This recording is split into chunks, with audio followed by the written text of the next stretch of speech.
Well I think Manoj ji ने केरलम का जिक्र नहीं किया था, लेकिन केरलम के डेटा हमारे पास आ गए और कार्तिकेय ने उसको भी बता दिया।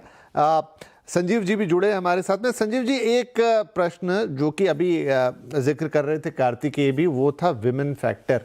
मैं बंगाल के संदर्भ में ये बात पूछना चाहूँगा। देखिए, ममता बनर्जी जो खुद एक महिला है और उनको महिलाओं का अच्छा खासा वोट मिलता रहा है।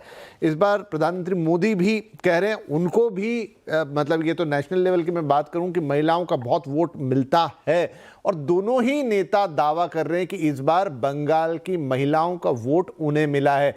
तो बंगाल में ये महिला फैक्टर कितना बड़ा है, क्या डिसाइसिव फैक्टर है, और किसके पक्ष में वो वोट गिरने के चांसेस ज्यादा है? वाजपेयी जी, आप शुरुआत वहीं से करते हैं कि सच बात यह है कि बिहार से आप उठा के डेटा निकाल के देखना शुरू कीजिए। ठीक इलेक्शन से पहले जिस तरह से महिलाओं के खाते में 10,000 डाले गए, निश्चित तौर पे भारी मात्रा में महिलाएं घर से निकली और सारी महिलाओं ने वोट किया, और जिसके घर में 10,000 गए, इस उम्मीद में बाकी लोगों को भी उन्होंने कहा कि जाइए वोट दीजिए, अभी 1,90,000 बाकी है। अभी हम असम की बात कर ले, असम में भी लगभग 40 लाख महिलाओं के खाते में 9,000 रुपए डाले गए। बहुत बड़ा रकम है ये भी मायने रखता है, और उसके आधार पर वहां भी महिलाएं वहां की सरकार के साथ है। तो हम क्यों ना माने कि बंगाल में जिस तरह से ममता दीदी लगातार 1,500 रुपए हर महिला के खाते में डाल रहे हैं, कमजोर वर्ग की महिलाओं के खाते में 1,700 रुपए डाल रही हैं, विद्यार्थियों के लिए या महिलाओं लड़कियों के शादी के समय 25 लाख रुपया 25,000 रुपया देने की बात कर रही हैं। वो तमाम योजनाएं, एक नहीं कई योजनाएं, लगातार 5-7 योजना तो देखेंगे तो खुलेआम आपको दिखाई देगा। साथ साथ पंचायत चुनाव में 50% आरक्षण की बात आप देख लें, महिलाओं को खुद देने की बात कर रहे हैं। चुनाव इस चुनाव की बात यदि हम कर ले तो पहले की अपेक्षा 4 ज्यादा महिलाओं को उन्होंने खड़ा किया है 52 सीटों पर। पहले 48 था तो 52 पे पहुंच गए। भारतीय जनता पार्टी की बात करें तो 5 सीटें कम कर दी है उन्होंने। पहले 38 महिलाएं थी तो आज के वक्त में 33 महिलाएं हैं। हम ये क्यों न माने कि जो फॉर्मूला बिहार में काम किया, जो फॉर्मूला असम में काम किया, जो अन्य स्टेट में अलग अलग जगहों पे पैसे देने वाली बात काम किया, फिर यहां कैसे काम नहीं करेगा? निश्चित तौर पे जो बाहरी है, हालांकि ये किसी भी स्वस्थ लोकतंत्र के लिए बेहतर नहीं है कि आप ऐन मौके पर इस तरह की बात करें और इसके वजह से महिलाएं आपकी तरफ झुकाव रखें या वोट दे। लेकिन सच तो यही है कि जो पार्टी बाहर है, सत्ता के बाहर है, वो तो वादे ही करेंगे केवल। चाहे बिहार में विपक्षी पार्टियां वादा करे, चाहे असम में विपक्षी पार्टियां वादा करे, या फिर बंगाल में विपक्षी पार्टी वादा करे बाहर से कि हम आएंगे तो हम करेंगे। और जो पार्टी पहले से है वो दमखम के साथ उस महिला के साथ खड़ी है और महिलाओं के साथ खुद को। अब एकाध घटनाएं, निश्चित तौर पे हर स्टेट की बात होती है, हर स्टेट में महिलाओं के साथ इस तरह की घटनाएं घट जाती है, लेकिन एकाध दो घटनाओं की वजह से पूरे स्टेट को आप यदि अपराधियों का अड्डा बताने लगे, यदि निरंकुश शासन बताने लगे, तो निश्चित तौर पर बंगाल की अस्मिता को लेकर के यदि ममता बनर्जी मुखर है तो वो भारी पड़ती हुई दिखाई दे रही है। ममता बनर्जी तो लगातार अपने उन तमाम मतदाताओं को ये बताने में कामयाब हो गई है कि ये बाहरी बनाम, मतलब बंगाली अस्मिता बनाम दिल्ली से बैठे हुए लोग रिमोट से चलाने की कोशिश करेंगे, और वो दमखम के साथ इस बात का लोगों के बीच में ले गई, इस बात को लेके गई, और उसका प्रभाव भी दिखता है। तो मेरा मानना ये, हालांकि ये हम आकलन ही कर रहे हैं, 4 तारीख को नतीजे जब आएंगे तो पता चलेगा, लेकिन निश्चित तौर पे और आधी आबादी लगभग बंगाल में ये भी है कि जितनी महिलाएं मतदाता है वो पुरुषों के बराबर है। पिछली बार में प्रथम चरण में 2% के आसपास ज्यादा उन्होंने बढ़ चढ़ के घर से बाहर निकल के उन्होंने हिस्सा लिया या भाग लिया। हाँ, एक बात जरूर है कि वोटर साइलेंट है।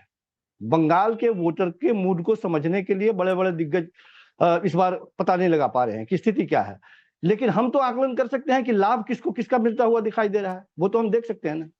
कोई जीत के आए, सत्ता में आए, उसके बाद में देने की बात करे, जो सत्ता में है वो पहले दे रहा है। इसीलिए बहुत इंपॉर्टेंट था ये महिला फैक्टर, और ये सवाल लेकर आए कि क्या आपने बताया भी कि बरोबर वहां पर, और पिछली बार तो ज्यादा निकल आई थी महिलाएं, तो क्या ये फैक्टर इस बार कितना इंपॉर्टेंट होगा और किसके पक्ष में काम करेगा? बहरहाल पोल्स ऑफ पोल भी तैयार है दर्शकों के लिए, एक बार जरा इस पर नजर मार लेते हैं कि ये क्या कहता है। तो देखिए, पश्चिम बंगाल के बारे में पोल्स ऑफ पोल में हमारे पास है 5 अलग अलग एजेंसीज के। प्रजा पोल है, चाणक्य है, पोल डायरी है, पीपुल्स पल्स है और जेवीसी। एक एक करके देख लेते हैं। प्रजा पोल जो कह रही है वो 178 से 208 सीटें बीजेपी को पक्ष में दिखा रही है, 85 से 110 टीएमसी। इस हिसाब से प्रचंड बहुमत के साथ भारतीय जनता पार्टी बंगाल में अपनी सरकार बना सकती है। चाणक्य क्या कहते हैं? चाणक्य भी बीजेपी को 150 से 160 सीटें दे रहा है। 148 का आंकड़ा मनोज जी ने बताया अभी सरकार बनाने के लिए चाहिए। कंफर्टेबल जो है 160 में, तो 160 सीटें यहां पर आ रही हैं। बहुत दूर नहीं है यहां पर टीएमसी, लेकिन 130 से 140 पर सिमट रही है।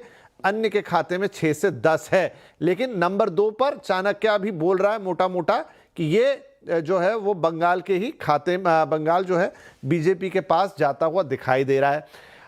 तीसरा जो है वो पोल्स डायरी है, वो बीजेपी के खाते में 142 से 171 सीटें। अभी थोड़ा मार्जिन लंबा लेके चल रहे हैं, लेकिन इसके हिसाब से भी बीजेपी का पलड़ा इधर भारी है। तो प्रथम 3 में तो आप देख रहे हैं, ये ज़्यादा बेहतर ग्राफिक है जो आपको कि येलो कलर दिखाई दे रहा है बार बार, वो बता रहा है कि फर्स्ट 3 जो पोल्स हैं वो बीजेपी की पक्ष में जाते हैं और वो कंफर्टेबली सरकार वहां बना सकती है, ऐसा दिखा रहे हैं। नंबर 4 पर है पीपुल्स पल्स, जो टीएमसी को ना सिर्फ बहुमत दे रहा है बल्कि बड़े मार्जिन से 177 से 187 सीटें वो टीएमसी और सहयोगियों के पक्ष में दिखा रहा है, जबकि बीजेपी और सहयोगियों के पक्ष में 95 से 100 सीटें ही आ रही हैं। जेवीसी जो है इसका कोई कलर कोड नहीं दिख रहा, लेकिन अगर नंबर्स देखें तो ये भी 138 से 159 सीटें, यानी मेजॉरिटी में बीजेपी की तरफ झुकता हुआ, लेकिन बहुत क्लोज टक्कर है, शायद इसीलिए वो कलर डिटेक्ट नहीं हुआ। यहाँ पर 131 से 152 सीटें ये टीएमसी को भी दे रहा है। तो इस पोल ऑफ पोल्स को अगर पकड़ें तो इस वक्त बीजेपी की सरकार पश्चिम बंगाल में बन रही है, इस एग्जिट पोल के मुताबिक ऐसा लगता है। चलिए इसी के साथ एक छोटा ब्रेक ले लेते हैं। ब्रेक से लौटेंगे तो कुछ और नंबर हमारे पास होंगे, कुछ और एग्जिट पोल्स के नंबर हो सकते हैं हमारे पास, बेहतर ज़्यादा बड़ी तस्वीर हमें नज़र आ सकती है और उसका विश्लेषण अपने पत्रकार बंधुओं के साथ हम जारी रखें।